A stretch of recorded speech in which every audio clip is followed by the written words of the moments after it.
All Brothers Funeral Home and Burial Society, continuing a tradition of excellence.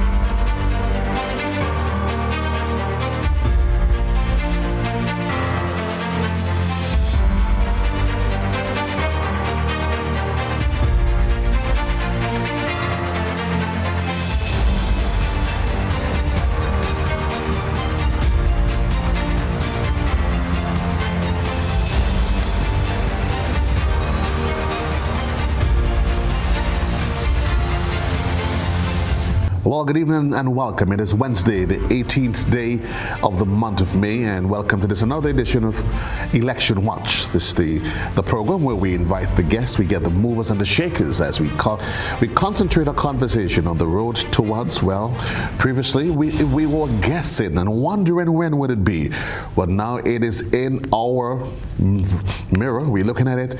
The road towards the 23rd of June, and said we say thanks for being part of this evening's conversation. Those of you that is on Classic FM, Classic 105.5, 105.9, or GBN Television, Channel 7, Channel 11, or Channel 20, we say a special thank you to those of you that's on our social media platform, be it Facebook, YouTube, or our Facebook channel. Welcome, welcome, welcome. Indeed, it's a pleasure being here with you, all of our listeners and our viewers. This evening, we are going to continue the conversation, and I want to say thanks to my guests this evening, joining me remotely out of the sister isle of Cadore, representative of Power, Orisha Joseph. Orisha Joseph, thank you, and good evening, and thanks for being part of this evening's conversation. In studio with me, representing the National Democratic Congress, David Andrew. Good evening, Mr. Andrew. Thank you for being here, and certainly looking forward to our engagement. Also joining us remotely is the man, Denison George Forrester, who is an independent candidate for this election cycle. We say thank you, sir. And the man that we have not seen in much in quite a while, he's by extension, he's part of the GBN family. The man, we say, Professor Dr. Damian Graves. Doc, good evening and welcome to the program. Again, my dear lady and gentlemen, thank you for being here. Andrew, I'm gonna kickstart with you. I was thinking of getting you on the back foot with a short lift and delivery, but I thought I'll just pitch this one right up in the block hole, so we can see how best you can get onto the front foot, as your son he has done in representing Grenada and the West Indies. The date we've been waiting for has been announced, the 23rd of June. Was it surprising to you when you heard the announcement, or you thought maybe, wow? Oh, right. So thank you very much, Josie, for having me on the program, and good evening to all of our listeners, both here and those following us on social media and the live platforms. So was this a surprise for me? Not exactly. In fact, in the National Democratic Congress, we were prepared and preparing for all of the possibilities, and certainly what has happened was one of them. So it didn't take us by any strong degree of surprise at all. I'll just say that. As you start to go forward march, what in your estimation, Mr. Andrew, are some of the more pressing, pertinent socioeconomic issues that are affecting our nation? Well, that's easy. As I've gone through many of the communities, you see stark levels of poverty. You see, that almost makes you cry. In fact, and as an ordinary citizen who had not gone into those kinds of trenches and who had not gone so deeply into some of those communities, when you see the reality of poverty, it actually moves you and it makes you feel very, very saddened. So that's a real reality, and it moves me further as a person vying to go into office to help create that kind of change. So that's a definite issue. And then the issue of youth unemployment. I mean, you go through, and sometimes at very critical times in the day, you would see young men, scores of young men, sitting around, and they seem hopeless. They are unwilling to dream. They are unwilling to think hard, to aspire, like our national anthem and pledge says.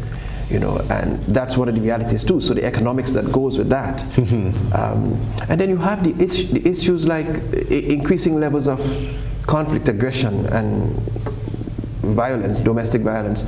All of these, because those things have their own spin-off on the economics too.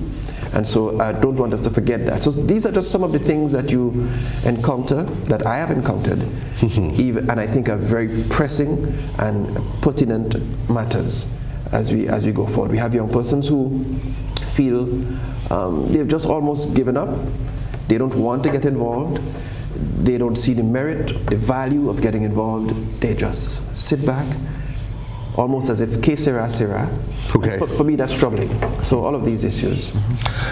Lady Orisha Joseph, as the lone female, how do you see yourself as you enter the political arena as it relates to your association with power? Certainly, thank you so much, Joseph.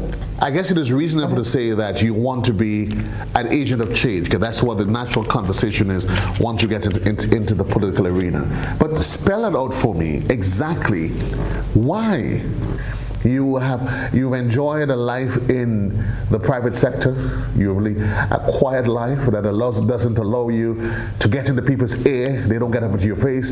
And now you've opted to don the gloves, take it, move off from your academic pursuits, and decided to get involved with a political organization. I am curious to know why. And it's very easy. Why not Orisha Joseph?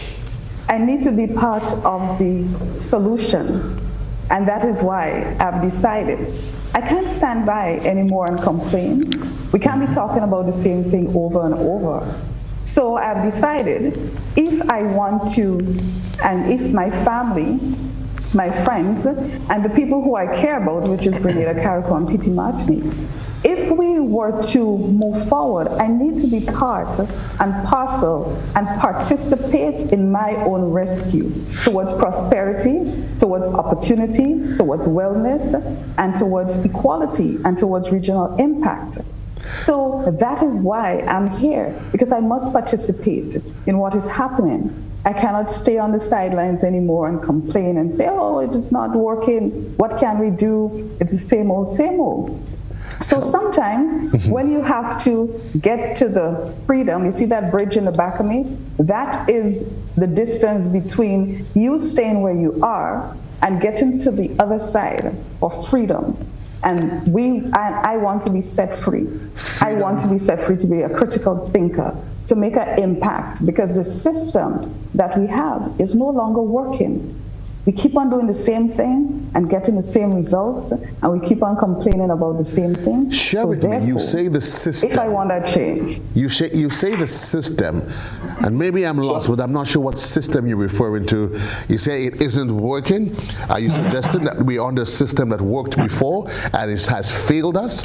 What is it? What exactly are you saying? That system that I'm referring to is the atmosphere and the political system that has been in place since slavery, a system that is not there to bring us prosperity, that does not support that. To me, it's more of a system of an overseer's system that says, let us maintain the status quo, let us maintain going to work, let us maintain being okay with things that are not at the standard that we want it at. Let us be okay with finishing school and then looking for a job. You know, where else can we say, well, can we change that? Because we're complaining about it. So it is being in that arena and being in that space where that system, that underbelly, that white underbelly is no longer working. And then we're hearing it. You know, what can we do? People are frustrated. And therefore, I say, well, we need to be more solutions oriented and not processes oriented. Dr. Graves, there's a lot that's been spewed out here. A lot, and they have taken me, the individuals who have spoken so far have taken me on a path of nostalgia. In my own days, talking about the issues that obtained then, and there are a number of issues, and the issues are not only domestic, because there are issues outside of the Grenada and the Caribbean seriously impacting us. The war in terms of Ukraine and Russia, which is now spelling disaster and tremendous disruption in terms of the supply chain and the cost of goods and services that has resulted. It is astronomical as we see it now, and it's a worrying period for us. The post-pandemic period, which means that although in a post-pandemic period we still see cases climbing, we still see new variants coming to the fore. Climate change is something that can wreck our system, because our systems, particularly health and so on, we are seeing that we have prepared our countries for stability. We are very stable oriented. We have not been crisis oriented in terms of the sudden disasters or disruptions that can come. So all of our planning in education, in health and so on have been really looking at the whole business of stability. Now we have realized that it is time to start thinking instability, because we are dealing with more situations of unstable situations rather than stable situations. And climate change is also proving that to us right now. Are you suggesting in any way that we've had it wrong all along? Or is it that what we're looking at is a new paradigm? We have to look at a new paradigm, but it also says that we have had it wrong for some time. So you have this hurricane in 2004 in Grenada. We did not really prepare for it. Now we have been making attempts to prepare, but how profound have been those attempts to prepare? It means that the whole paradigm must change now, in that we must cater for the areas of instability that can be brought about by disease, that can be brought about by natural phenomena, in terms of your hurricanes, the climate change. And of course some people are saying, and I agree that climate change is not just natural phenomena, it is also man-made, the anthropogenic situation, as some people suggest. And therefore we are in a mode now where even the politics must change and must be of a different orientation, and the politics must be one where we move to the trajectory of disrupting the disruption. How do we disrupt the disruption is what I think we need to begin to talk about. And are we ready? Somebody spoke about a system. Is the political system ready with all of its distortions? We know that the political system has many distortions. Are we talking about first past the post? Are we talking about proportional representation? Are we about to devise a system for the Caribbean,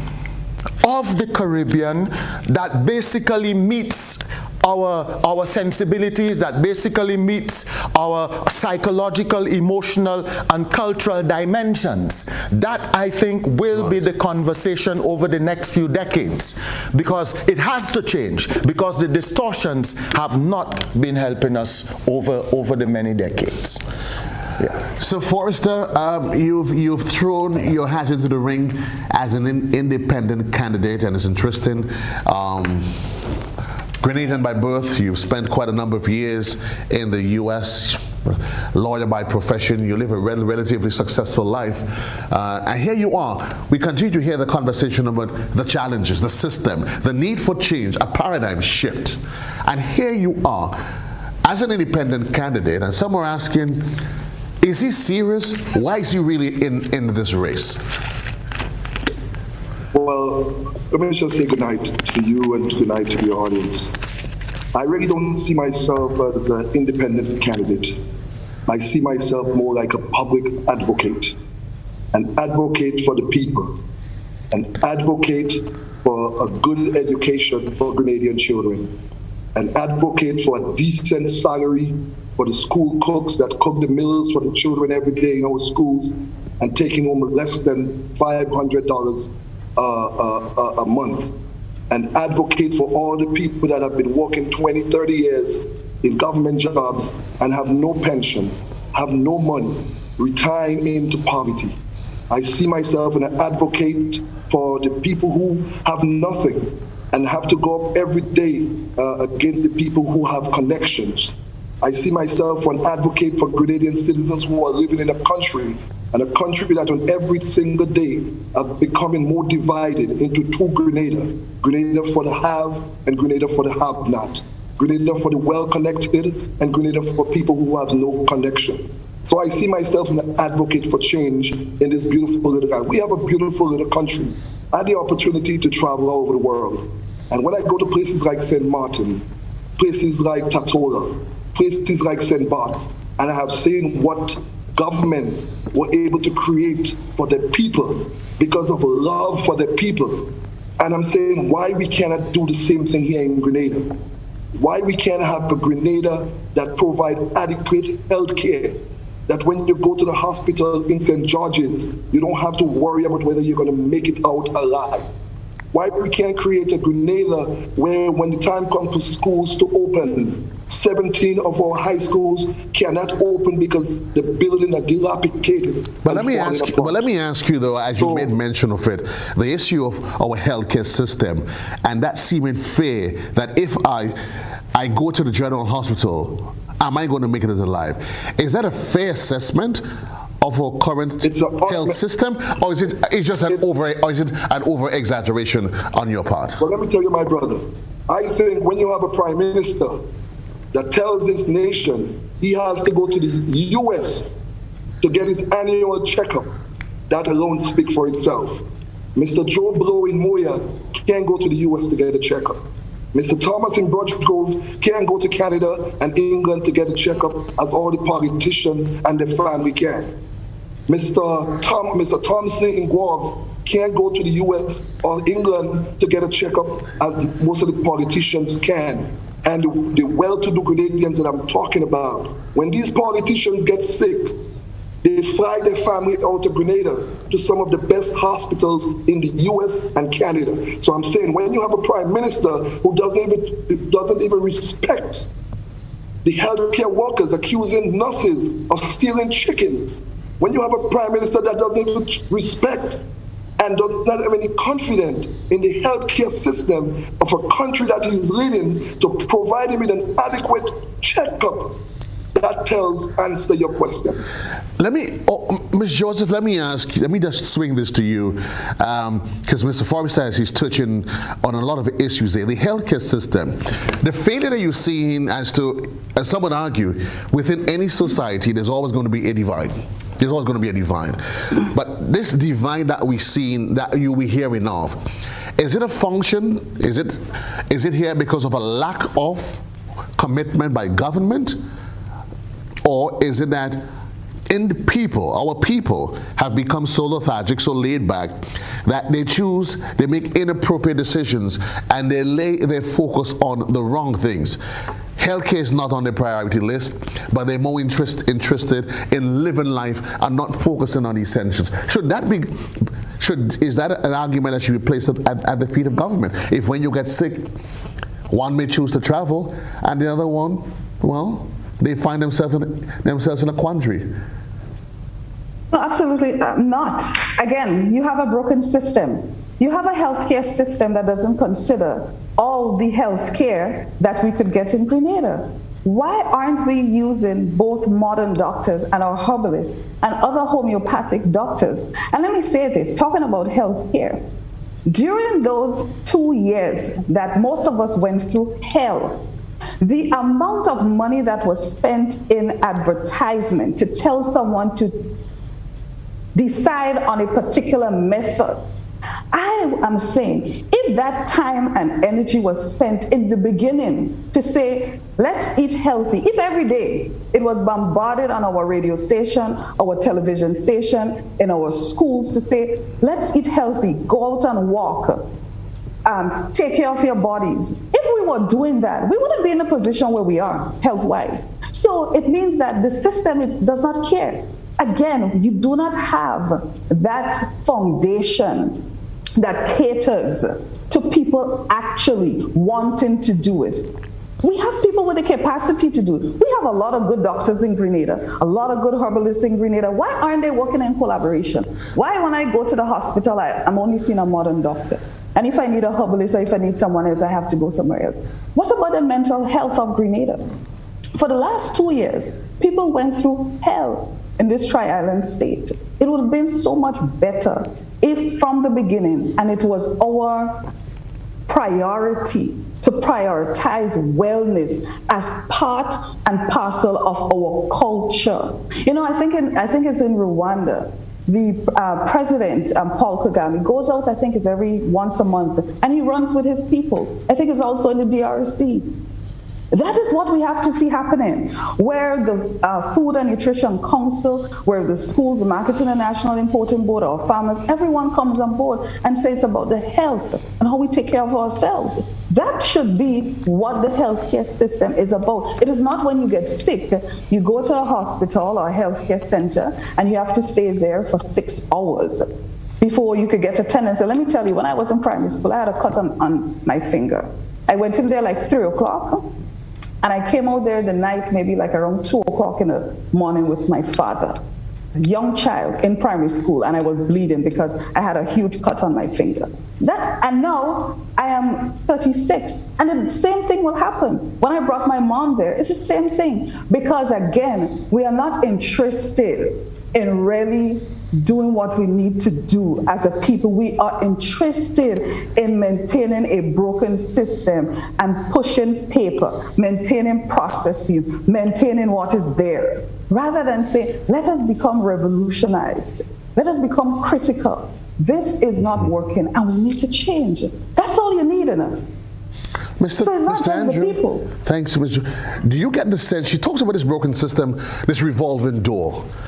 As a member of the National Democratic Congress, because very often politicians, as you can well assume, they get painted with the same brush. And many people may ask, if we couldn't trust, if the politicians of then and now, they have failed us, why should I in any way, form, or fashion believe that anybody that comes, that presents themselves now, looking down 20 years down the road, is going to do me anything different? 6 of one, half a dozen of the other. Your response, Mr. Andrew? Right. So thank you for that question. I think for me, that's a cheap way out. Because yes, in truth and in fact, what has happened over the years is that people have given up their right. People have given up their power. People have given up the understanding that they are the bosses. I have said in my introductory speeches to persons I want to represent that when they vote for me and put me in office, they become my boss. And I am obligated to listen to them.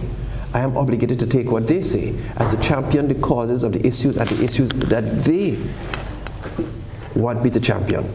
And over the years, we've been forced out of that. We've been caused to forget it. And people now think that they don't have a voice. It has to be what the politicians say. It has to be, and that is a travesty. And in the process, we've allowed ourselves to think that all of them are the same thing, they all do the same thing, and we've just recused ourselves from the situation, failing to recognize that we are the ones to hold politicians accountable. We are the ones to demand answers. We are the ones to keep them in line and in check. And so even as we are going in as a reconstituted National Democratic Congress, we are clear. The political leader has said it, and we all endorse it and believe it. The electorate needs to hold us and other politicians accountable. They need to hold us to the standards. They need to put us on the grill. They need to ask questions of us, demand the answers, because that's the power the people have. And they need to recognize that, and politicians need to operate as though they recognize that too. So is that a change that we need to undertake? Yes, it's a change that we need to facilitate the people as well as the politicians. I think we've got it the other way around over the years. When the politicians are comfortable putting their feet to the fire. Absolutely. We have to take a quick commercial break. When we come back, Professor, we're gonna have a conversation regarding that. Yes. Quick commercial break. You're looking at Election Watch. We'll be right back. Going very well. Tasha? Thank you. How is it going? You listening? The most anticipated family fun-filled event on the GBN calendar is back. The Maggie King of the Grill. Join us on June 4th at Montrouge. Be part of the culinary masterpiece as the best grillers on island compete for the coveted title of the Maggie King of the Grill. Think you have what it takes? Be part of the action. June 4th. Book your spot. If not, step away from the grill. If you can't handle the heat. Maggie King of the Grill is sponsored by Maggie, Matook's Barbecue Sauce, Rubis, Dasani Water, Calico Shopping Center, Duty Free Caribbean, and Siesta Hotel.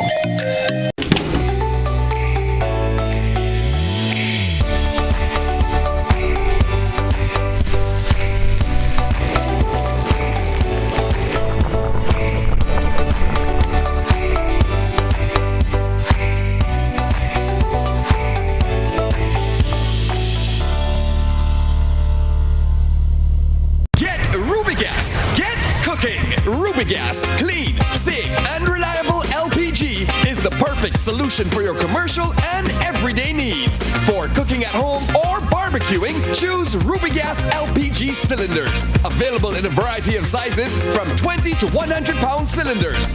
Rubigas LPG, clean, safe, reliable. Are you cooking with Rubigas? Get Rubis, get going. If there was ever a time to keep and stay healthy, it's now. We at Hills and Valley are here to help you take deliberate steps to maintain your health. We stayed true to maintaining the most comprehensive rates while stocking the widest range of medicines and health devices, including personal protective equipment. There are so many benefits shopping with us. You get great savings through discounts for senior citizens and reward cards for loyal customers. Ask about owning yours today. Visit us at Halifax and Grenville Street, St. George, Jubilee Street opposite the Grenville Bus Terminal, and at Hillsborough, Carriacou. Our wholesale distribution on Halifax Street also stocks the widest range of pharmaceuticals. We are with you on the hills and in the valleys. We are Hills and Valley Pharmacy.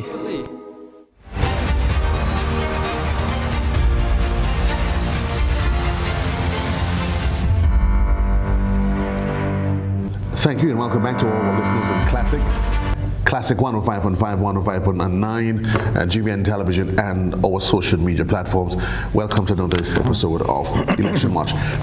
Dr. Graves, sometimes we hear these terms being bandied about it. It almost sounds as though it's a trilogy from one of those Hollywood cinematic pieces. You would hear the masses, there is protests, there's anxiety, we talk about the issue of poverty that Mr. Andrews spoke about. You hear the conversation, but then when the opportunity comes to make that decisive move that would allow for the change, you get the sense that individuals, there's a shift in their head. Yeah, because there has to be, we must not overlook the whole idea of the psychology of the politics of the Caribbean, the psychology of the politics of Grenada. Short-term benefit that erases almost 5 years of what may have obtained before and so on. So it's the short-term thing, and the loyalty is not necessarily a loyalty where you are saying that this individual can do something for the country, but what this individual can do for me. What we have been peddling as politicians throughout the region, this is not peculiar to Grenada, throughout the region, is that I am doing something personally for you and therefore I demand the loyalty from you. And basically, if you don't do that anymore, I will withdraw whatever support I may have been giving you, and I may withdraw that support in the short term as well. So we have built that culture there that we have a loyalty to a particular individual. And let me tell you, it's not just the individual in the constituency, it goes to the loyalty to the leader of the party. That's what really happens. And it doesn't mean that the politicians or the constituency representative does not have a stake in that. But it goes beyond that whole situation. That's why we quote unquote big up the leader, because the leader rarely decides what happens. I keep telling people and my students that in our little Caribbean region, the prime ministers have more power than the president of the United States. The prime minister can decide tomorrow, I'm getting rid of those senators. They're not loyal to me. I'm getting rid of the parliament. I'm changing the parliamentary representative's position in terms of the ministerial position. He cannot change the position in terms of the constituency representation, but he can decide other things. In the United States of America, Joe Biden cannot shift the goalposts on anything until and unless his Senate and his Congress come along with him, sorry. And so this is part of what, so our prime ministers are kings in their little kingdoms in terms of the constitutional realities and the political, cultural realities, as well as the realities of the psychology of the politics. So we have developed what you call a dependency. Our politicians have basically understood the electorate and understand that they depend on them for the handouts, understood that there has to be a situation of learned helplessness, and they help them to learn that helplessness, and therefore the entire system, back to the system again, has to change. And guess what? We had an opportunity during 2 referenda to change that. Because we are talking about the whole business of recall of politicians as one of the steps, where you can recall politicians should they not do what they ought to do or what is expected of them. But of course, all of that was drawn within a whole set of other issues or another set of parameters, and so it did not filter to the masses in the way in which we would have expected those little issues there to filter to the masses. Term limits, for example, we had an opportunity to change that as well. Again, it was drowned in all of the other issues that perhaps people did not understand or did not appreciate at the time. And so this is what we see happening. So it's a systemic change. Again, I talk about the distortions in the system and all of the other areas of confusion and so on, and the constitutional arrangements that need to be looked into very profoundly. And I'm saying that the time is really now to do that, because fortunately COVID-19 has really exposed the underbelly of a lot of our difficulties and challenges with our systems. It has to change, the Constitution has to change to meet those realities, while in fact we have strong advocacy towards the change that we need. I heard the young lady speak about being an advocate, or I heard the gentleman speak about being Mr. Forrester speaking about the advocacy. Advocacy is necessary, advocacy to the point of a movement. A movement for change. And this is what we are seeing.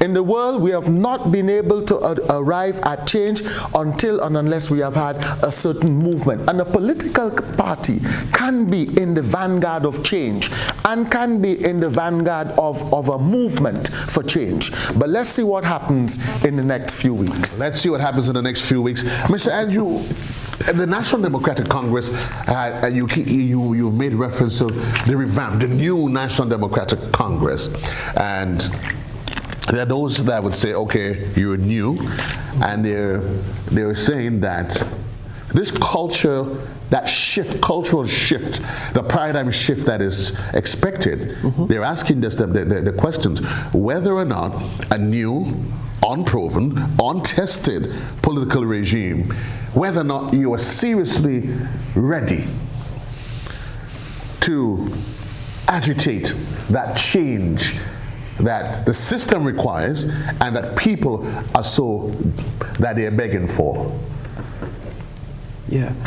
In actuality, I think we're actually very well positioned for that. We are not tainted, we are not stained in the same way as persons who have been in the system for all these years have been.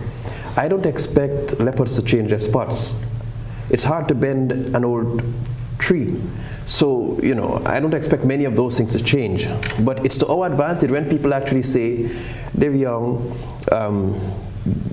they're probably untested, they fail to say they're unscarred, and they're not tainted and stained and all of these things. But some of them do. I agree with you, but some have argued that our society has evolved where 30, 40 years ago, while we still considered a Christian nation and we had certain biblical values that we held dearly to, some have argued that that's long out the window, and as such, People no longer, individuals are more contented to go with a quick fix, give it to me now, I am not interested in what happens tomorrow. If that is in fact true, then that seems to put you in a bit of a dicey position as a National Democratic Congress. But of course, we understand that. We understand that it's a tough time to initiate the change. It's a tough time to win an election, actually, but it's a worse time not to do it. So it's clear in our minds that we are coming into a situation that's pretty tough, based on the mindset, based on the thinking, based on the philosophy of a lot of persons. But we are clear too that if we don't do it now, it becomes worse 5 years later down the road. What's the worst that could happen to us where we are? What's the worst? I would like to know. I used to say that probably 5-10 years ago, until we got here. I looked at how we responded to things like Hurricane Ivan, and I thought we missed golden opportunities to reposition our country and to learn and take the best lessons that we could get from disasters like that. They provide not just the challenge of the disasters, but they come with golden opportunities. Sadly, we've missed all of those opportunities from Hurricane Ivan, and all these years later, we are still, if not in the same position, in a worse off position in many cases, like in agriculture. I mean, that's an example that I can't stop talking about, because Hurricane Ivan came, yes, and sadly it flattened all of our crops and fruits and vegetables, and the nutmegs were brought down, and while we were number 2 in the world, behind Indonesia, close to 40% of the world's production. After Hurricane Ivan, we got the opportunity to reposition agriculture as a key pillar in our economy. And no, we missed it. We missed that boat, and now we're not even being considered the Isle of Spice anymore. We are probably way down number 9 in nutmeg production, or somewhere close there. We're no longer second in the world. So many other territories. So I'm just saying, we missed some of those golden opportunities.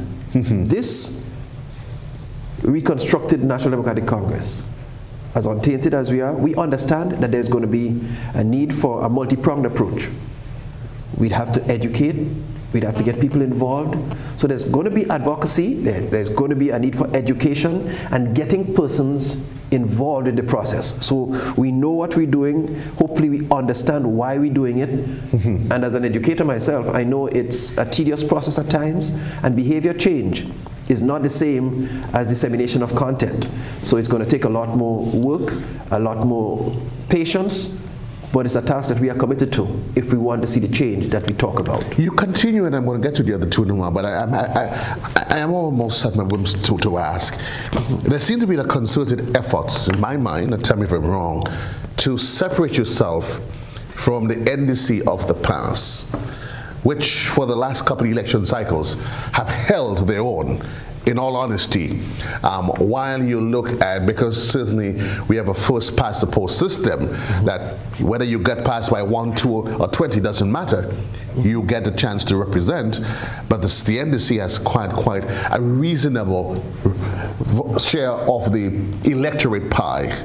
Are you in any way concerned that that effort to separate yourself in some way, form or fashion, from the NDC of then to the NDC of now could hurt your chances across all the spheres, or even within your constituency that you represent? Well, so let me clarify first. It's not at all an effort to try to separate myself from the NDC of the past, because the National Democratic Congress remains the party that was born from the same struggle for workers, from the same struggle to avoid persons being retrenched. The National Democratic Congress, as is now, is the same party with the same core values, which this new National Democratic Congress believes in: the accountability, the good governance, the transparency. So what's new then? Right. So I'm saying it's not a separation at all. So I'm going that way to ensure that we understand clearly there is no separation from the old NDC in terms of its core values, its principles. I believe in it. The political leader does, and all of us in the team, we do. In fact, that's what drew us to the National Democratic Congress as opposed to anybody else. But it's clear to us that there were some errors, there were some mistakes, there were some challenges, and people tell us when we canvass, people tell us when we walk. Some people are very unforgiving, even about some of them. And sometimes they forgive other persons twice, 3 times, 20 years, 25 years, they're forgiving them for the same things. And sometimes they tell you don't go there too. But you better don't go there. Right. But then they remind you year after year that in 1 or 2 months salaries were paid late. And if you ask me, we can go down an economic road and talk about how impossible that is naturally. But I won't go there on my own volition. Right. But I'm just saying, there were some errors, some tactical errors, and I'll give you one. The people will tell us they like the NDC, they like the policies of the NDC, but you see that Marshall Poilier said the last time in 2008, a lot of people didn't get over that. A lot of people have not gotten over political tabanga. You understand what I'm saying? And so we've learned from that. And so when I talk about a newly constituted National Democratic Congress, it's not a parting from the core values, but it's understanding that these were critical errors that were made that dented the confidence of the population, that dented the confidence of the electorate. And we are saying we've sat down, we've studied, we've looked at how these things have hurt us. We've listened to the electorate, and we are confident we're in a better position, and we are not going to make those errors. We are not going to have them recurred. And so that's why I'm making that distinction and that separation. I hope that clarifies. Richard Joseph, I'm coming to you. There's always been the argument has been asked whether or not Grenada is a two-party state. Whether or not Grenada is a two-party state, and I'm going to throw that question as split between yourself and Mr. Forrester. Is Grenada a two-party state? And the jury has always been out on that. In some spheres, there are others who have drawn their own conclusion on that. Let's assume for a while, Lady Joseph, that those who have determined, they've established in their mind that Grenada is a two-party state, that they're right. It means for individuals as yourself, power as an organization, and Mr. Forrester as an advocate, it puts you in a bit of a quandary as to getting acceptance from the populace. Is that a concern for you, Ms. Joseph? And if so, how do you intend to deal with that? Let me answer the first part of that question. Is Grenada a two-party state? No, it's actually three.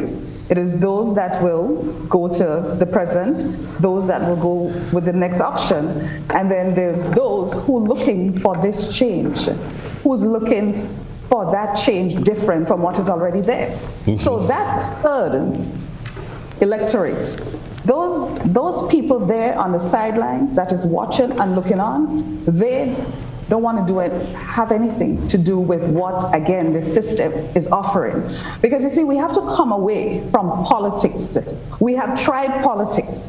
Since our slave masters gave us this system and put overseers so that we maintain to be good slaves on this plantation, that is what we've been doing. And the politics ain't working anymore. So now we have to pivot from politics and start with the business of the country. This tri-island state have to run as a business in terms of discipline and results-oriented. That is what we have to think about. Because politics, and again, Dr. Graves talked about it, the psychology of people, two-party state, one-party state, third-party state, getting accepted. We're not even into getting acceptance, new kid on the block. No, we're into that era where we have to think critical. What it is you want for your young people, what it is you want for yourself, and start to move into that direction. Because you see, what is working? That politics, it can't work. It's not working. It's outdated. Let's start getting into the business of the country. Let's start talking about entrepreneurship for our young people. We understand, employment and all of that on unemployment. But why not talk about employment, which is through entrepreneurship? Getting people really excited, like our young people, about that. So in terms of being the new kid on the block, it's not being the new kid on the block, because let me tell you, everyone is part of power. And let me tell you why everyone is part of power in the tri-island state. It's because everyone in Grenada, Carriacou, Petit Martinique wants prosperity, they want opportunity, they want wellness, they want equality, and they want to make a regional impact. So the goal can be politics. The goal have to be what is the business of the country. And let us start producing people who are producing either a service or a product, not sweat. Not coming to work every day and not thinking about, do I have a goal? Not sitting down in physical planning, lands and survey, fisheries, whatever the ministries are, and not saying, why am I coming to work every day working from 8 to 4? What am I contributing to Grenada? I remember in my whole life, I reported on the River Road problem that always happens, and Dr. Graves talked about climate change, which is very important. And they always have flooding. 10 years later, I remember I reported on that story. That problem is still not fixed. And we have all these coastal engineers there. All of these things talking about climate change and where we are. Why aren't we fixing it? Because the system, that system of not being successful, that system of let's maintain the status quo, that plantation system has to go. And we have to start talking about what is the business of the country? How can people be productive? How can we really get into entrepreneurship? How can the Tri-Island State run as a business and not as politics?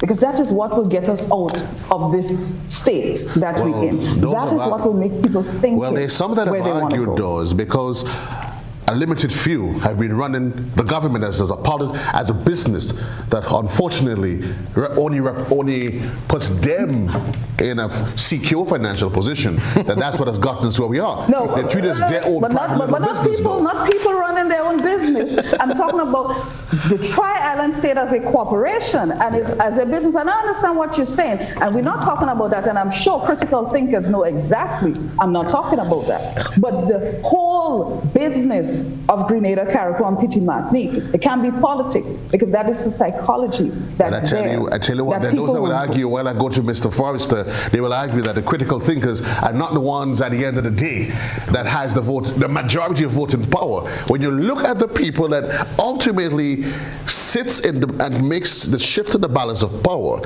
they are in the minority. They're in most cases not the individual, Mr. Forrester, that you would put that are referred to in our society as critical thinkers.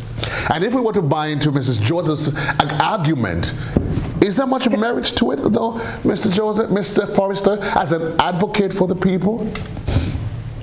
What say you? Just say this. I think the problem we have in Grenada is that there is something called good governance. Government supposed to be the tool to carry out the objective of the people. Government's supposed to be there to serve the people, not the people there to serve the government.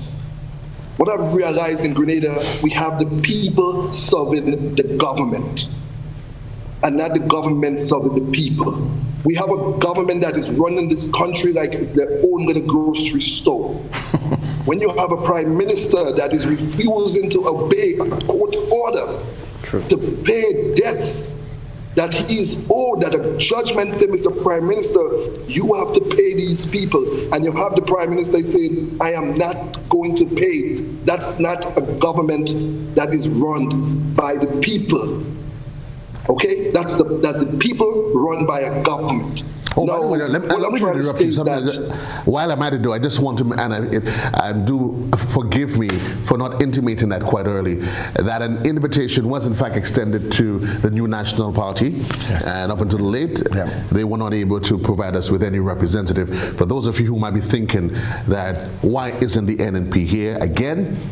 Let me say unequivocally that as in all other episodes from day one of Election Watch, an invitation was in fact extended to the New National Party to be part of this evening's conversation. So go ahead, Dennison, and I just wanted to make sure that the point I'm trying to make is that I think the people of Grenada are in such a chromatic state that they forget they have the power. They have the power to make change. That the power belongs to them. The power doesn't belong to the politician. And I think we in the future, when look at the situation with the calling of the election, yes, The Prime Minister have the power and the authority to say the date of the election and to say, okay, registration date is you have 1 day left to register.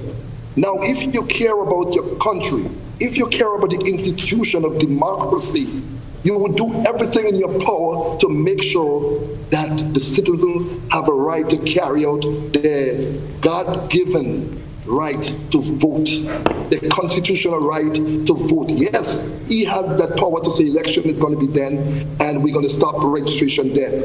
But when he do it in terms, in a way that he gives you less than 48 hours to register to vote, yes, I understand there was time in the past that you could have registered, but the election is 4 or 5 weeks away. When you have a prime minister that's going to say to his people that I'm going to give you less than 48 hours to go and register, that shows what is really missing. It's not about the people. But do you it's think, about honestly, himself, though, it's about his politics and it's about power. And but the people of this country the people of Grenada have to take back their country. Take back their country and take back their government instead of the government taking the people. Because when you have a system where the government takes the people for a ride. But let me ask you, though, quite honestly, have a government that is taking the people for a ride. When you have a prime minister that promised that he is going to give you a pension, and then after you win the election, he just turned his back on that. Once again, you have a government taking the people for a ride. But do you think, though, Mr. Forrester, that had it been the CAT government, the RAT, the MAT, or the JEC government in power, that they would have made any other decision? Normally, in the political boxing match, it's about strategy, positioning, repositioning, attack, counterattack. Do you think any other political organization, being in the position that they would have done it differently? And I agree with you. Maybe they would have done it the same. And that's the problem. It's too much party politics. It's too much green, it's too much yellow, and no Grenada. The focus have to be on what is good for Grenada, what is right for Grenada, what is right for Grenadian workers. Whether you NDC, whether you NNP, we are Grenadian first, my brother. You can't take green money to handle supermarkets and buy groceries. Mr. Thomas in Pearls can't go to the grocery store tomorrow and said, I'm an NDC, can you credit me some grocery? The mother in Guav who wants to send her daughter to university and don't have the money can't go and say, I'm NNP, so can you do something for me? It has to be about Grenada. So let me ask you, sir. Get back to that. And as long as we're not going to get back to that, we're going to continue being taken for a ride by the system and by the politicians that have power in their hand. Power need to be put back in the hands of the Grenadian people through local government and through local organization and community organization. So let me ask you, when we start doing that, then we'll have a new Grenada. So a new Grenada means that we have to have a total refocusing. Education, inarguably, has to be one of those pillars of change. You're a lawyer by profession that has been trained under the old system. Lady Joseph, you are a professional in your field that is trained under the old system. Mr. Andrew, as an educator, you have been trained under the old system. Now you're asking me to buy into the argument that that system is no good, but it's that very system that I've trained each and every one of you. Why should I anyway believe that each and every one of you, you're willing to surrender everything that you've learned in the last 30 years to become an agent of this new change? Mr. Andrews, I'm starting with you. No problem at all. So, being trained in a system, in fact, effective training means that you're supposed to be prepared and given the skills to adapt. It's not, you're teaching persons how to learn, in other words. So as fast as situations, as fast as things evolve, you're supposed to adapt to it and to still produce things that are in the best interest of yourself and your people.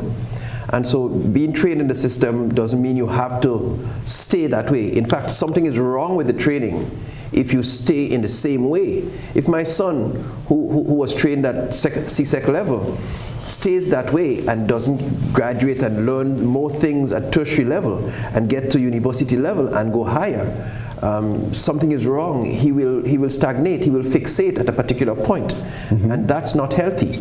And so being trained in the system doesn't mean we have to stay there. We have to adapt, we have to grow, we have to mature. Lots of variables are changing, from climate change to the various socioeconomic challenges, and how we respond to those, we have to adapt. But the training gives us the fundamentals, the essentials, and I think probably there are some problems with the training in terms of the emphasis we've placed on things like morality, life skills, character. We've led those things, we've sacrificed some of those things. And as a person who has developed curricula in social and life skills, for instance, you realize there are a lot of people who don't want to discuss some of those key responsible life skills and behavior practices, values education. A lot of people are not interested in those things. In fact, they tell you, just give me the money, I don't care where you get it. That's a values-based position. And so our system, if any failure at all, is that it has not emphasized the importance but is it of values. Or is it that I'm just more interested in taking care of my family at the end of the day? I don't necessarily, because when I go to the supermarket, the attendant doesn't ask me, well, Mr. Cadore, where did you get your money from? They say it's 50-25. So if the owners are not interested in where my money comes from, why should I be practically? I just need to get paid to take care of my family. That is a value, scriptural position that is okay. I'm the man of the head of the home. I'm supposed to provide. I'm following scriptures. Why then are you asking me to question where the money comes from, Mr. Andrew? In the sphere of morality and everything else? But I will tell you the truth. I am concerned about what I do to get that money, because my value position, my personal mission statement doesn't allow me to hurt somebody else in the process to make some money to feed my children. So I'm not going to sell drugs to your son or your daughter and make a killing of it to feed my family and think I'm doing something good. My heart would burn, my heart would ache if I'm destroying somebody else's child. But you may probably employ me to do it. And underpay me. No, neither. Because that too will be inconsistent with my own value system. And that's critical. And that's where the missing part has come in our education system. We have become like well-trained dogs. We sit down when we are told to sit down, but we don't have, in fact, one author said that, with all of the training that we have, if we don't have a sense of morality, of what's upright and what's right and wrong, we become like well-trained dogs. So let me ask you, Professor. Yeah. So does that still contained within the common construct? We have to change it. I mean, I know personally in my teaching, my emphasis is not on knowledge. I can't teach you knowledge, Mr. Andrew. I can't teach you knowledge, Mr. Cadore. I can teach you how to access knowledge, but more importantly, how to analyze what you see before you. And that is so much more important now than before, because you have a barrage of information, disinformation and misinformation, a barrage of knowledge that bombards you on social media. We have to now move into the situation where we facilitate, and I always say we have to facilitate individuals insofar as them being able to look at that information, analyze it critically, and decide where we're moving from there. And of course, it's also the application. So when you talk about, I came from an old system as well, a system that had its difficulties and its deficiencies, but it also had its pluses. And that's why we have to see education as a stepping stone to create. I often say that the value of education lies in the fact that you can take the tools that you have, the skills and the knowledge that you have been blessed with, to move into a situation where you can create, apply, and so on. You cannot remain the same place in terms of that. And then I want to weigh in quickly, all of that is important too, because I want to weigh in quickly on the value of education and the tools in terms of the politics and the political system. We talk about knowledge. But how do you acquire knowledge? Listen, if you do a survey in the Caribbean, not just Grenada, right? 80% of your population would not understand the political system. 80% 80% do not understand that the Governor General has to assent to a bill before it is passed into law. 80% would not understand. And that is part of the difficulty. So when my students come to SGU, it is a joy to be able to take them through the steps in terms of the political science of what goes on. How you come from the constituency, how laws are produced from various dimensions and so on, and go through the processes, through cabinet and so on, and then it is finally debated and so on. And many people do not know, they simply do not know. Knowledge is power. Yeah. And if you do not supply individuals with the requisite knowledge that they need, it's going to be baseless. It's going to be a situation where they will not be able to understand. So we go through the motions. Everybody is ready because it's party time, 23rd of June. So we have all the parties and all of the dances and all of the drama that goes on. And people go through the motions and they do not understand what this thing is. And I'm not saying that, and it's not the people's fault. Because some of us have not taken the time to explain to them how this goes. This is a system handed down to us from our colonizers, from our colonial experiences. A system handed down by our colonial fathers, certainly. Absolutely. That school of thought almost seems like a revolving And just before you continue, Mr. Cadore, we spoke, I wanted to weigh in on this, and I hope you do not mind. But it depends on, we spoke about the party. Though, because I need to take a quick commercial break. I need to take a quick commercial break. Not a problem. Election Watch, the countdown to June 23rd. We'll be right back. Right? Yes, you can just come in because I wanted to talk about... Do more with your new GUT Credit Union Visa debit card, which gives you access to your cash at any Connex or Visa certified ATMs locally and internationally. Make your payments with a tap of your card using the contactless feature and have the freedom to make purchases locally, online, or overseas whenever you travel, anywhere Visa is accepted. Experience the enhanced security fraud protection through the Visa chip technology. If you don't have your new GUT Credit Union Visa International debit card, speak to any one of our representatives today to do more. Your new GUT Credit Union Visa International debit card, a smarter way to access your cash. More smart, more secure. Saturday, May 28th, Flavors Entertainment presents Flavors of Calypso, featuring live from Trinidad, reigning Calypso monarch Terry Lyons, alongside the master Crow. Also from Trinidad, reigning ex-tempo king Brian London, as he comes up against Powder and Papa, teamed with Grenada's very best in Calypso, Sour Supper, Big J, Baraka, Scholar, Woodsman Kelly, Hits, Smallies, Teacher Eddie, and more. All backed by the Hitway Band, hosted by Lister. Early bird tickets $50, regular $60, or pay more at the door. Ticket outlets: Licks and Bites Squaw, Mitchell's Pharmacy, and Grenadian Optical, St. George's, Lotto Office, Grenville, and St. David's Pharmacy. Sponsors: Playway, Coca-Cola, Dasani Water, Ken Flav Brokerage, First Class Mufflers, Mitchell's Pharmacy, GBN Radio and TV, Innovative Shipping, McIntyre Brothers, Party Shipping, Dick and Mitchell, Rampon Radio, La Suggest Nature Center, Sign Experts, Grenada Tourism Authority, Brighton and Miners, Independence Agencies, and Digicel, Terry Lyons, Brian London, Crow, and so much more. Spice Basket, Saturday, May 28th.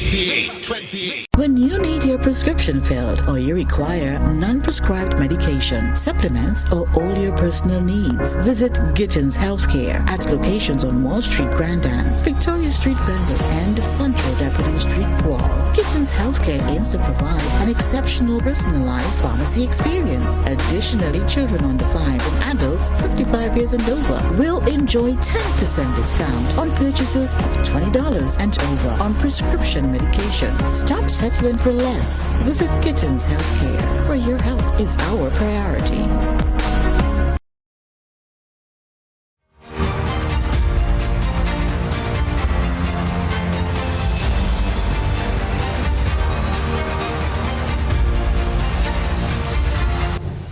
Thank you. welcome back to Election Watch. It's a privilege being here with you. I'm Joseph Cadore. In case you're just joining us, my guest this evening, representing the National Democratic Congress, is Mr. David Andrew, representing the Power, Orisha Joseph, and the independent advocate, as he refers to himself as, Denison George Forrester, and our own political analyst in the middle here, dissecting the issues, Professor Damian Graves.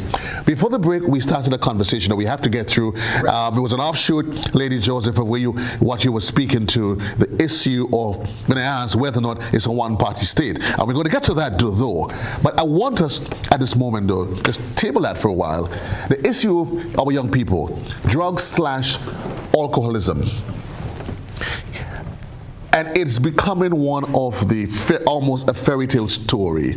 The increasing use of alcohol. Traditionally, it was consumed predominantly by men.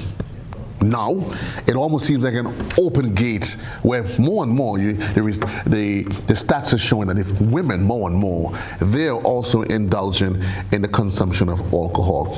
Ms. Joseph, I'm going to ask you, being the lone rose among this thorny, rambunctious group that you have here, is that a concern to you, that growing appetite for the consumption of alcohol, not just by our young people, but by our women in society? And if so, what is Power's plan to not nip it now, chop? Thank you for that question.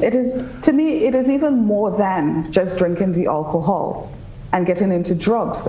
I like to really look at the root of things. Why are they drinking the alcohol? Why is young people getting into these type of activities that they have not gotten into before? You know why?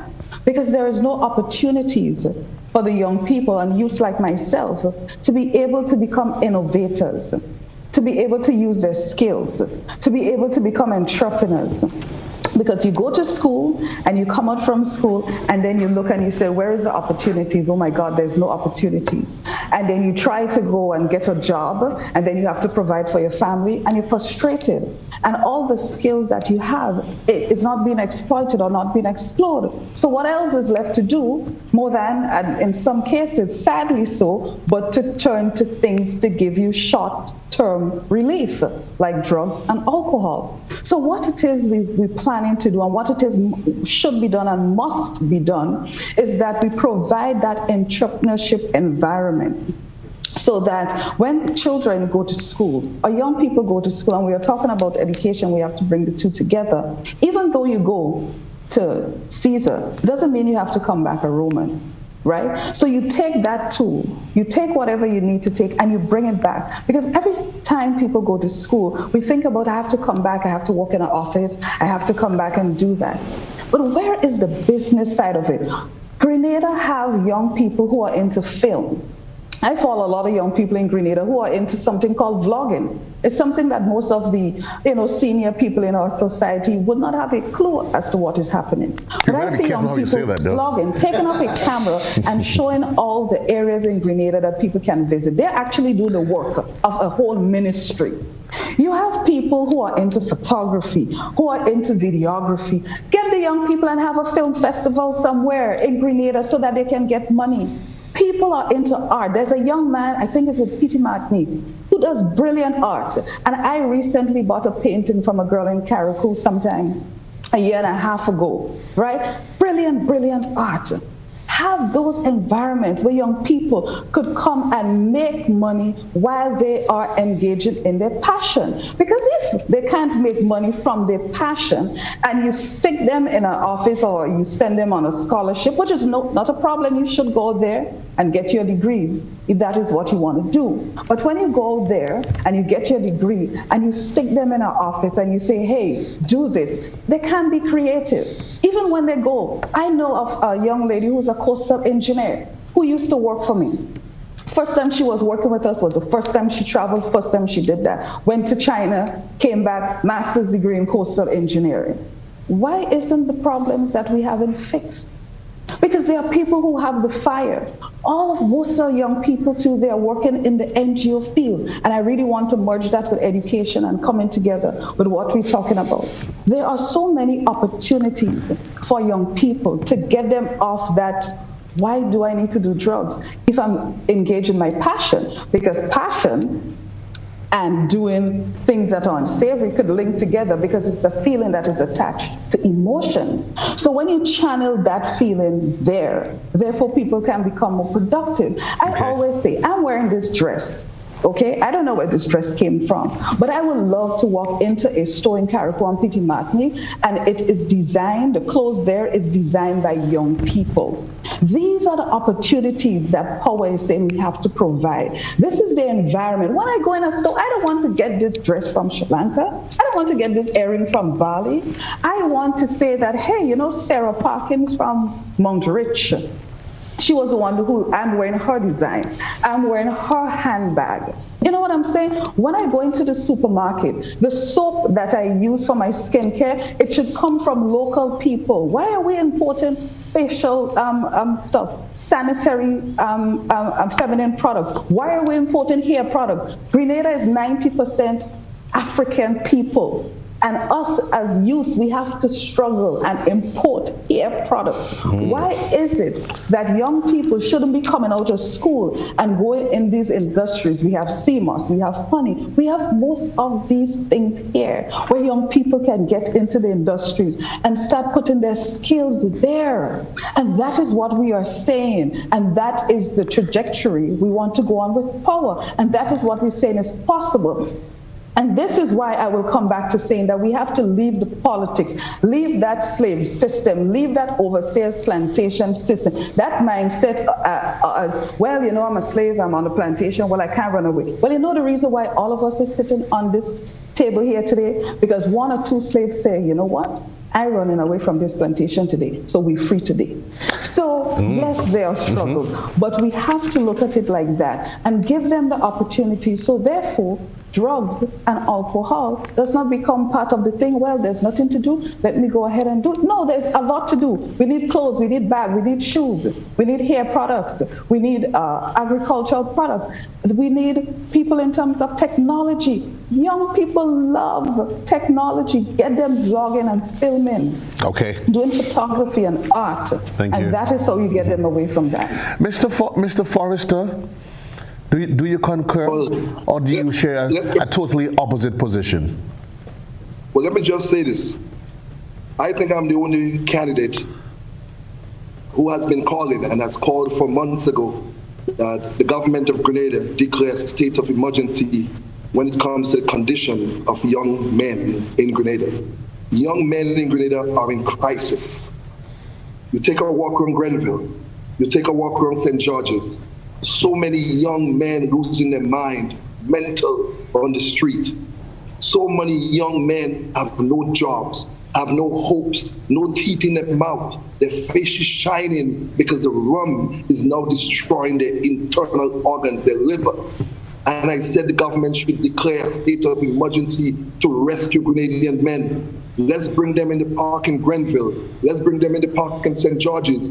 Bring the bankers, bring the clergies, bring the counselors, bring the advisors, and let's talk to young Grenadian men and put them back on a path of success. And that's why we have a problem with alcohol. When I talked about the rum, people said, well, you wouldn't get one vote. I said, oh, that's okay. I don't have to get one vote. Because it's a crime for us as a nation to pretend that our young men are not in crisis. And the sister keep asking why. I am going to tell you why. When you have a multi-million-dollar contract and you would take it and give it to a billionaire in St. Lucia that is boasting how we buy politicians off and how we sell politicians, and you couldn't find a company in Grenada to give that construction job to hire young Grenadian men to do that work, that's why. When you could send our best and brightest to overseas to fill out applications for billionaires and millionaires to buy Grenadian passports, but you can't send them to teach our construction companies how to fill out a basic bidding application. That's why, my sister, let me tell you this, my brother, all the pension stuff is not going to change Grenada. We have a deficit of value system in Grenada. We have to go back to basic when it comes to family values. We have to teach our children to pray again at night with fathers and mothers. When I was the kid on Sunday, You used to sit on the table and have dinner and breakfast and lunch with your mother and your father, your family, your grandmother.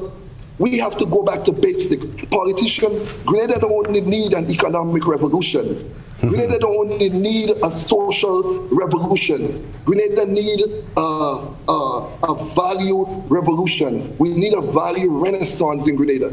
A renaissance where we teach young people to respect the elders. We have a disconnect in Grenada right now between the elders and young people. I see the elders sit in the veranda and they're frightened to go on the bridges. So let me ask you quickly though, in the interest of time, we've highlighted the problem.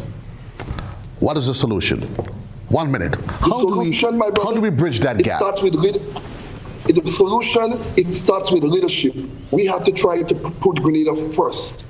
We have to provide opportunities for young people. We have to we tell them to go to school, do your best. When they finish TMI, coming into college, they should be able to get good paying job. We have to start teaching critical thinking to young kids from age 3. Grenada may be one of the only countries in the world that don't teach critical thinking to young people. We have to make it clear. We're gonna have to. I don't think there is a drinking age in this country. I don't think there's a drinking age. We have to give hope and value back to our young people to respect the elders. Okay. We have to restore hope and value in the family. We have to make men responsible for the children, to be better providers for the children they are brought in this society. So we don't only need an economic revolution in Grenada. Yes, we need one because of the tremendous high unemployment, but we also need a value renaissance in this country. We need a renaissance with unemployment, a renaissance with culture, a renaissance with in many different angles to lift this country up. Mr. Joseph, and then we'll go to the professor that's going to try to ascertain whether or not all of this is making sense. So where does NDC sit in the midst of all of this? Well, certainly I think we agree with all of the sentiments shared.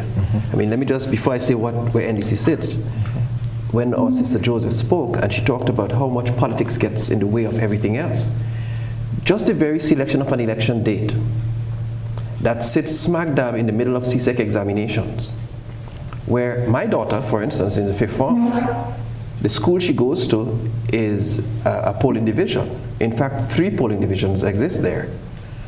Normally, the schools are closed. Normally, teachers are proctors and all of that. But probably for strategic political reasons, the date is chosen on the 23rd. We couldn't care less about whose children have exams, who have Spanish in the afternoon, or who have geography in the morning, or whatever it is. It's election day and it's convenient for me. An oversight, maybe you say, or deliberate? I wouldn't judge. But no, but I'm asking, I mean.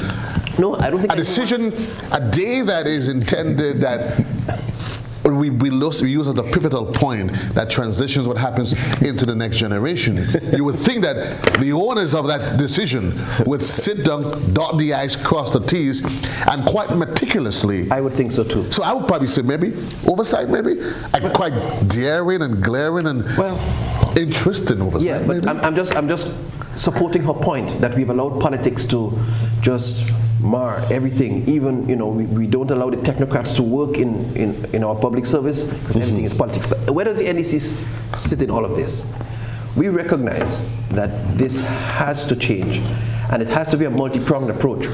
So our brother there was speaking and he spoken quite well. So we understand that there has to be education. We have to educate our people. There has to be values education. There has to be skills education so that persons leave schools with more valuable and usable skills that they can find reasonable unemployment. It's no use getting all these subjects that you can't find employment with.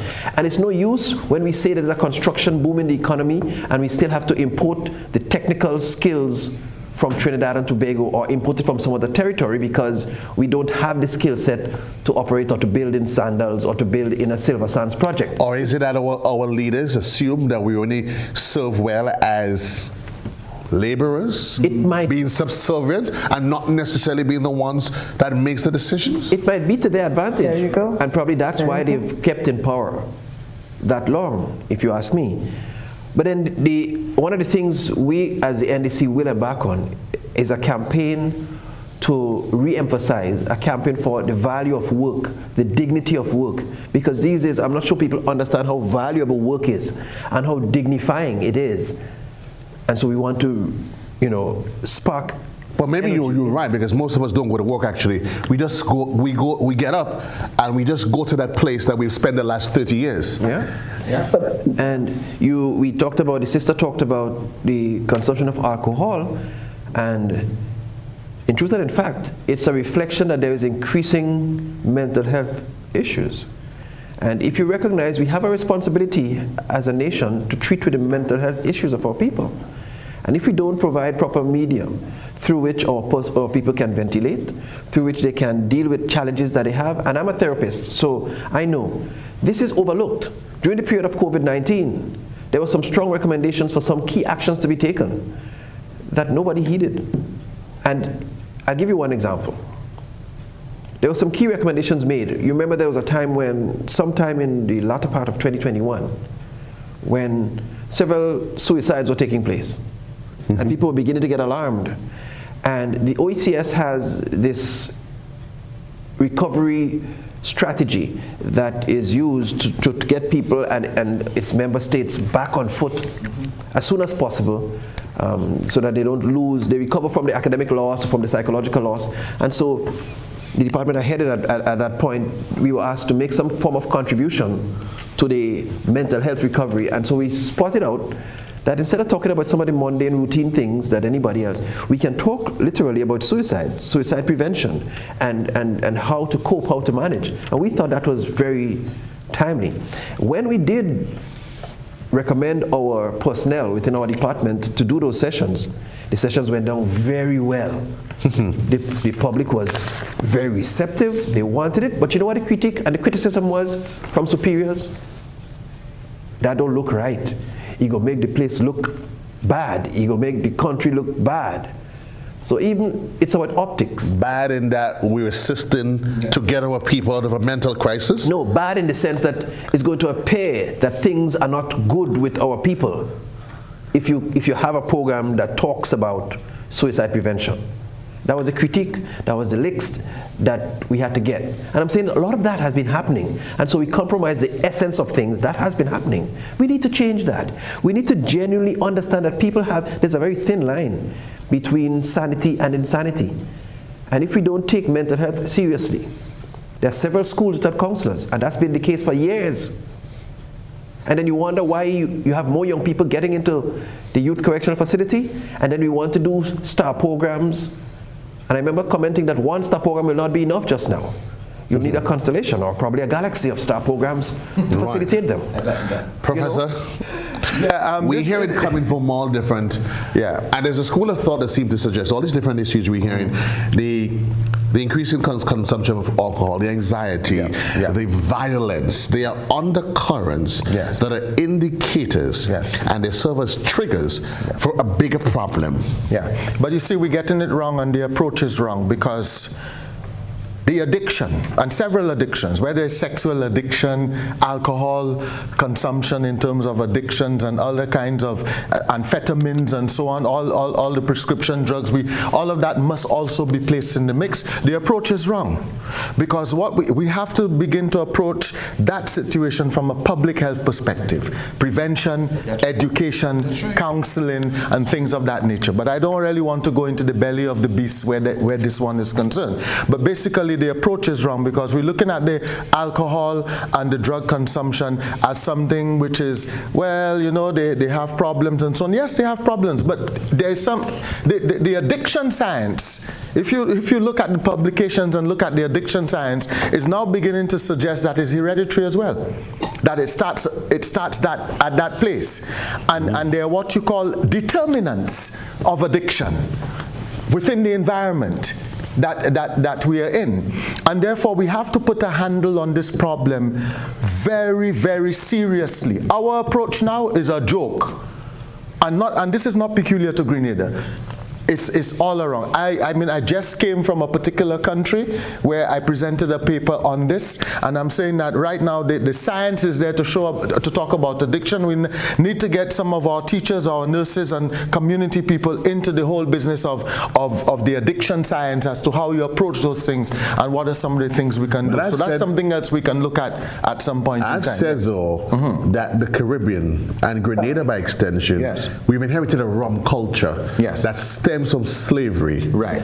And yet, while slavery, as we know it, has vanished from the front, the system that you keep pointing to somehow has remained with the intention of ensuring that we do not escape from the shackles that has been there. So they send us to school, some argue, yes, they give us opportunities, just enough, but all in a vein of ensuring that we just be good enough citizens that doesn't question the status quo and they continue to control us. And of course there are social problems we can look at certain psychological difficulties.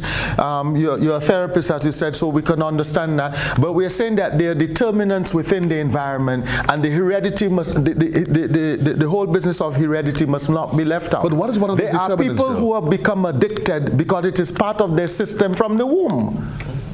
And the addiction science is now beginning to prove that. And I do not know why we are not beginning to approach this in a particular way, as I said, from a public health perspective, where we approach it in a particular way to deal with those issues. We keep saying that there's a lot of addiction, there's a lot of alcohol. The addiction science is out there now. The science is out there to be able to deal with those issues and to deal with those determinants in the environment that perpetuate it. So now, my dear people, we seem to be making some progress here. That if the education system needs to be revamped or a rethinking. As part of that rethinking, the science that educates us now should say to us that, hello, gentlemen, ladies, our health system needs to be one that is more preventative based than reactive based. Right, because our health system, because it's an ecosystem. And others, our health system is a sick system. It is sick oriented. It is not wellness oriented. But is that deliberate, though? It may not be deliberate. It may be the whole business of people not understanding. Listen, it is only in recent times that people are beginning to understand what health is all about, you know.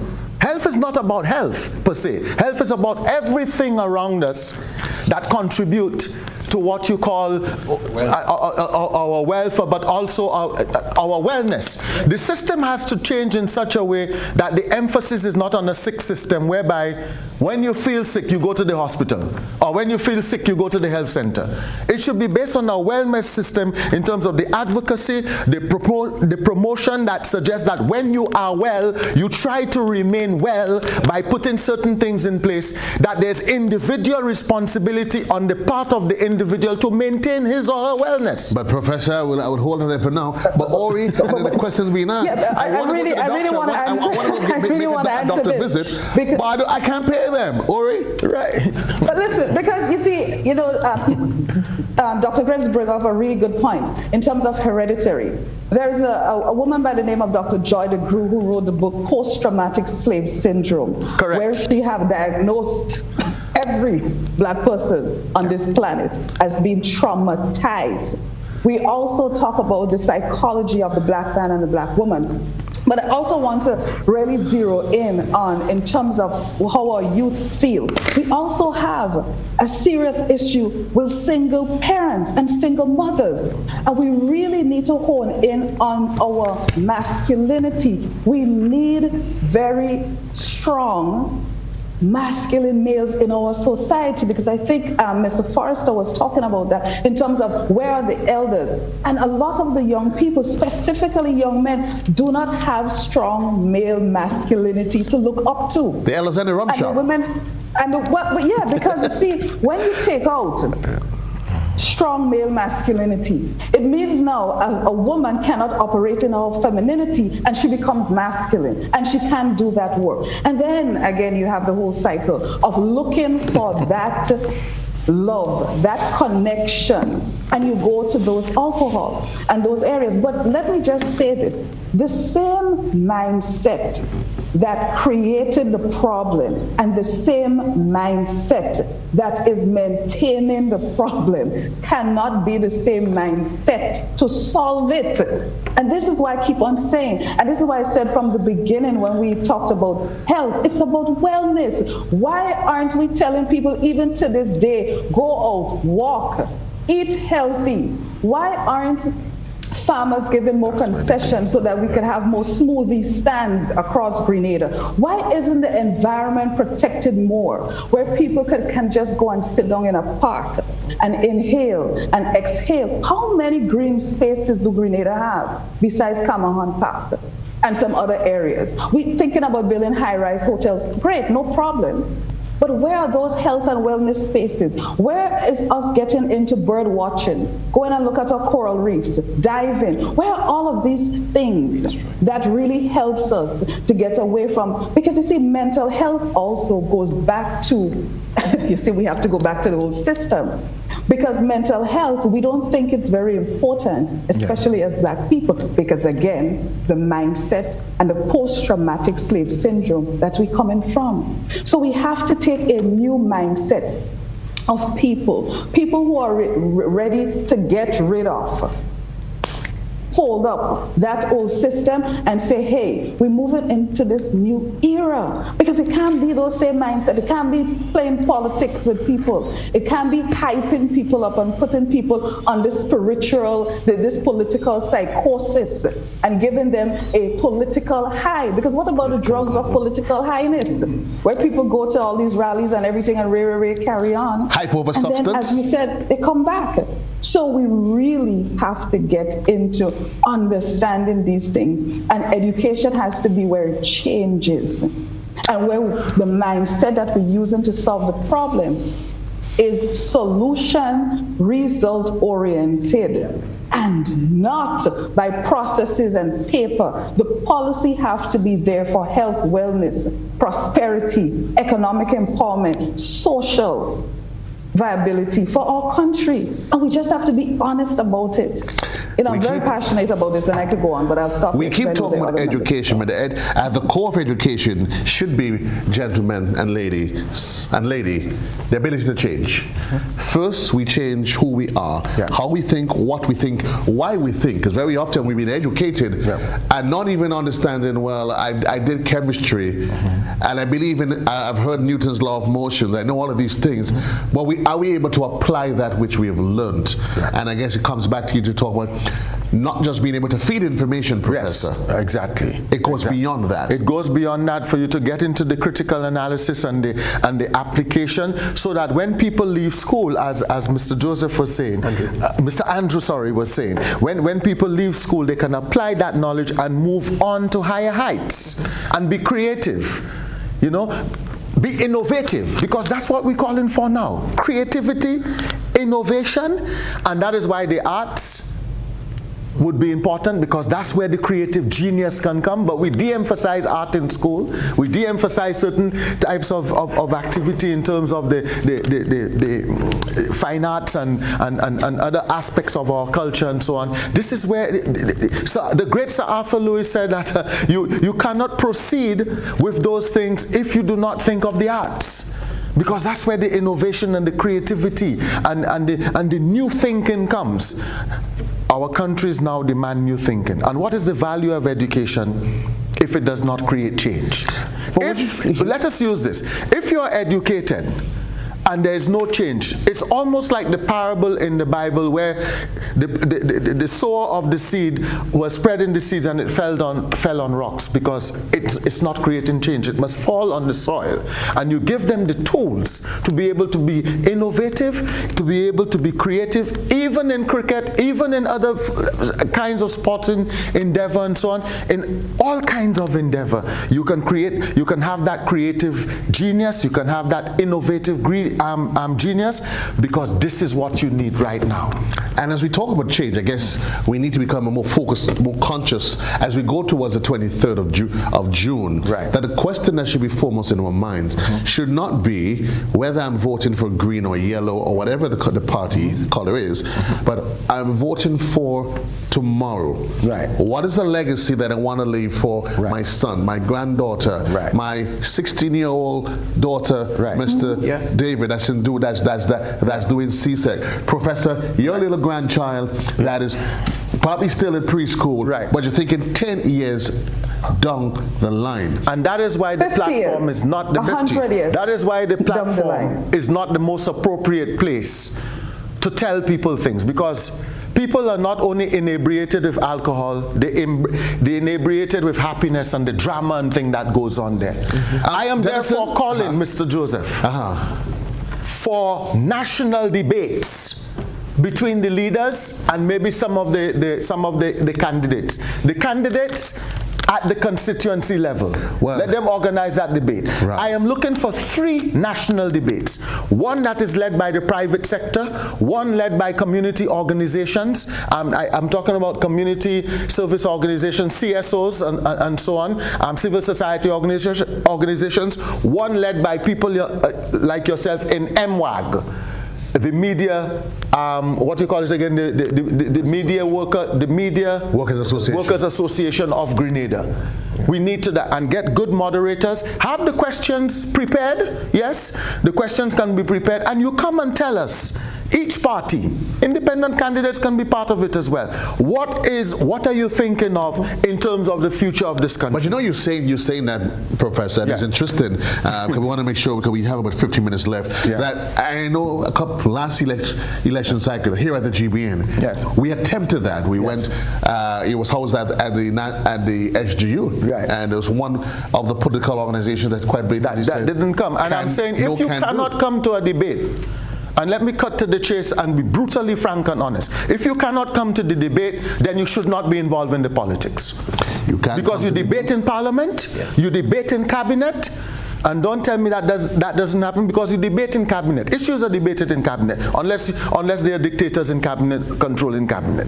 But you can come to the people and debate issues, because this is an election that is about issues, not about the longevity of an individual or a new dispensation in terms of a political party. And that is why the political parties in and of themselves must educate the people. The political parties have kept people in the dark. Educate them about what politics is. Educate them about parliament. Educate so that you have these people coming through, and you have a second, a third, a fourth line of individuals beginning to be interested in the party. The party must educate its people. Who else would educate the people in the politics? You sometimes get the sense that that's deliberately left out. Mr. Forrester? Joseph, before you go. I'm not seeing. Mike, is Mr. Forrester still with us? Yes, I'm here. Well, Mike, put him on screen, because my apologies, because when I don't see him on screen, I'm assuming that your connection has dropped off. You already advocate, and we keep hearing the need for paradigm shift. You've also spoken about the need for local government, which Sister Man in reality speaks to getting the masses involved. Let the people be owners of their destiny, and not the destiny being handed to them by the platters on the platter of those who've been elected as MPs. Well, I think we need to bring back mayors in Grenada. I think St. George's should have a mayor responsible of taking care of the town of St. George's, making sure the town is functioning, the streets are clean, and civil and social functioning of the town. I think Grenville should have a mayor. I think we should bring back local mayors in the city. I think we should bring back community councils where we community meets on a weekly basis. Everything now you have to go to St. George's. Listen, this current government has created these 2 Grenada of St. George's, and to the hell with the rest of Grenada. Everything is Grand Anse, everything is St. George's, while you have St. Andrews dying, while you have St. Patrick's dying. So I think we need local government. Let me just say this, I'm back in education. I left Grenada as a young child, and I was so blessed. I went to the United States, very tough life, but I was able to achieve a bachelor's degrees, 2 master's degrees, a doctorate degree in law, and I was able to build a multi-million-dollar generation wealth fund for my children. I left here with $35 in my pocket, and God bless me of what I have today, and something I'll be passing on to my children. Yeah. And this is something you don't hear a lot in Grenada about generational wealth. We have to learn to create generational wealth in Grenada once again. With this generation, we'll be able to pass on something to their children. I think Grenada, this is maybe one of the first time in Grenada's history where you have a generation today that have no opportunity of buying anything, of possessing anything, and is praying and hoping to inherit something from their parents. This current generation. So I think we have to start focusing on creating generational wealth. And I think, when my brother let me just repeat this. I think the pension, the paying of the pension would be a great opportunity to create generational wealth, because you're going to have pension money going to grandparents through a bond system. And I hope the government do it through a bond system where grandparents will be able to put that money aside away for their grandchildren or the great-grandchildren to go to pay for college. So I think paying of this pension, if it ever comes to fruition, would be a great opportunity to creating generational wealth. Because this is maybe the first time, as I say, in Grenadian history, where you have today's generation broke, can't pass nothing on, living on day-to-day, living paycheck to paycheck, has no serious savings, one job away of losing their home, one job away of can't pay the mortgage, and one job away of can't put food on the table. And this is only happening because we have given too much power to politicians. As you was talking about issues, the election is going to be in 4 weeks. And if you talk to a lot of Grenadians, they can't tell you one of the issues. Or they're going to tell you, I'm voting green because I like green, because I'm green, because I'm this, because I'm that. And that's all they care about. They care about their politician more than the politician care about them. And that's a sad reality. And that's the road we are going down. And I say, when you have a prime minister that could call an election within 24 hours, we need change. The system have to change. Let's set a date for election. The system have to change completely. We need a renaissance in Grenada. We need an employment renaissance. We need a cultural renaissance. We need a renaissance in this country, once again, to build back this country and build a great Grenada. We have a beautiful little country. And if we don't get on it fast, we're going to end up losing Grenada. And we'll be coming like most of the other islands up north, like St. Martin's, where Grenadian owns nothing. When I go to St. George's and I see Grenadians, our people selling on the sidewalk, and all our stores are owned by foreigners, something's wrong with that. That's not progress, that's backwardness. And you have politicians saying nothing about that. When we could build a 5-star hotels, 2, in less than 5 years, and we can't build a hospital in 28 years, something is wrong. When you have 60 to 70% unemployment of your young people, something is wrong. When you go to T.A. Marischal College and graduate with 10 subjects, and you have to go and do an Imani program, making $700 a month, when the politician sending the children abroad to universities, something wrong. And as I say, when you have a prime minister who's going to say to a nation, the healthcare system is going to be determined who lives or who dies, you have a problem, Grenada, and we have to solve that problem. Ms. Joseph, what say you? That is why we need to get rid of the system. I started off in the beginning to say that old system has to go. So is the system represented by people, or is it that an imaginary lines that's there? No, it's represented by people and procedures. So is it people or policies and procedures that have to change? It is people who maintain a bad policy and procedure that is in place. And I want to echo the sentiment of Brother Forrester. You see, the thing about it is that if you're driving a vehicle that is not working, properly, gas leaking, whatever is happening, and you want to get from St. George's to Grenada, from St. George's to St. Patrick, well, there'll be problems. You have to fix it first to enjoy the pride. And this is what we say, because you see, the thing about it with Grenada, the mindset, that revolutionary mindset, it is not about combative where you pull out guns and stuff. No. It's that critical thinking. It's capturing the minds of people. And I always hear we say during elections and politics, let's talk about the issue. I'm fed up with the issue. Everybody in Grenada know what the issue is and the problem. Everybody know. What is the solution? How can we as Grenadians and in the Kingdom of Carriacou and Petit Martinique solve our own problem? We have to participate in our own rescue because we have the capacity to do it. Yes, we understand that there are issues and we have to address the issues.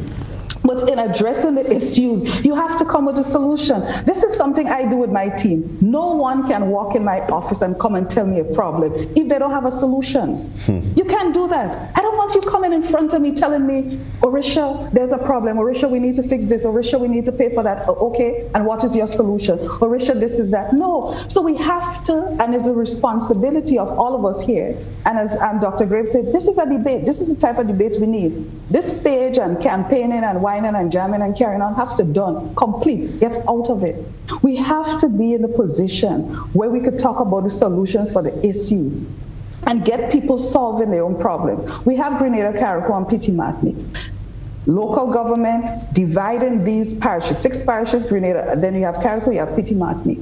What are the gaps in these parishes? And the gaps that you identify in these parishes by an assessment, you put in a project management team, not a political team, not a permanent secretary, not a minister. You put in a project management team because when you're managing projects, there are deadlines and you have to get it done. Right? And it's results-oriented with tasks and activities and objectives and goals. And you said, what is missing in this community? Who are the people that have the expertise in that community? And you said, you know what, this project management team, you dealing with the problem in Petit Martinique, with the fishing facility. You're dealing with the ATM facility. You're dealing with the problems in Carriacou. You're dealing with the problems in St. George, St. Mark, wherever. And you're fixing it in that space. And you have the people there with the expertise to do that.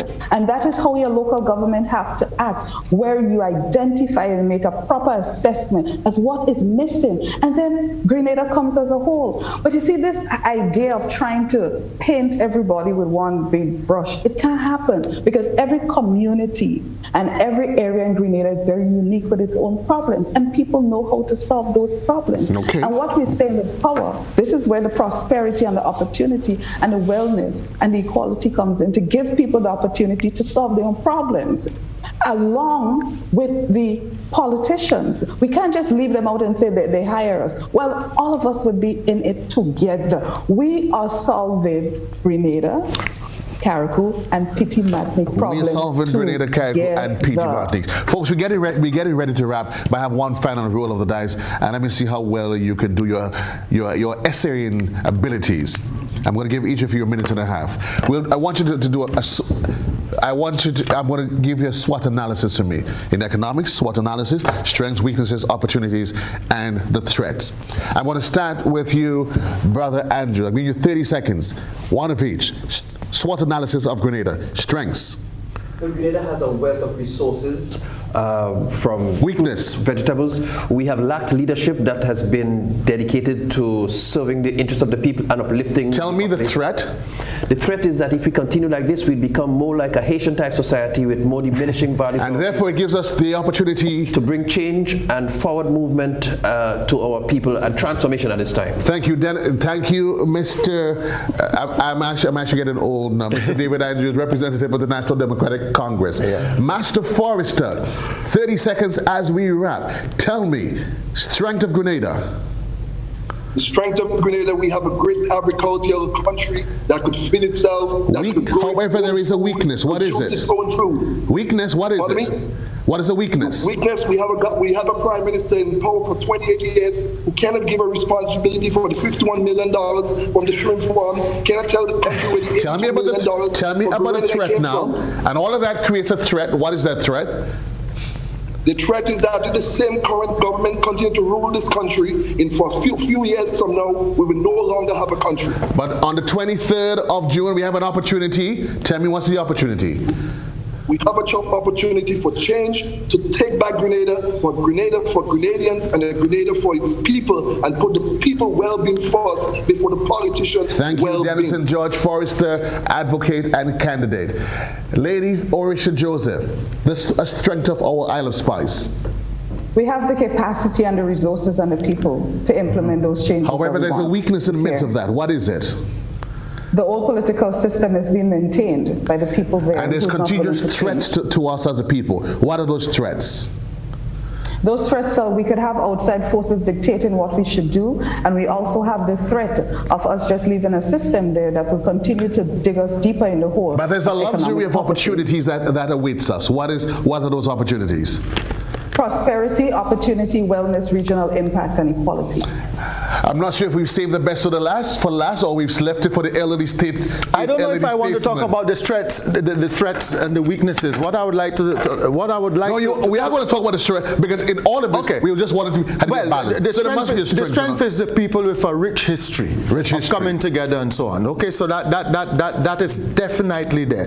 The weaknesses would be the system and the management of the system, and that includes the whole business of leadership. And I'm not just talking about government, I'm talking about all tiers of the society. We have to deal with that. And there's threats in there? Yeah, and the threats, of course, will be everything happening outside of us that we need to begin to think of critically to be able to handle. Climate change, chronic diseases, crime, corruption, the 5 C's destructive force that is facing all of our countries now, including Grenada. But in all of we have to begin there's to an opportunity for us. But the opportunity on the 23rd, or before the 23rd, leading up to the 23rd, is for people to hear those issues, debate those issues, critically analyze those issues, which would be solution-oriented in terms of heading towards something that could make us a better nation, something that could bring us together, something that could create some amount of wealth, prosperity,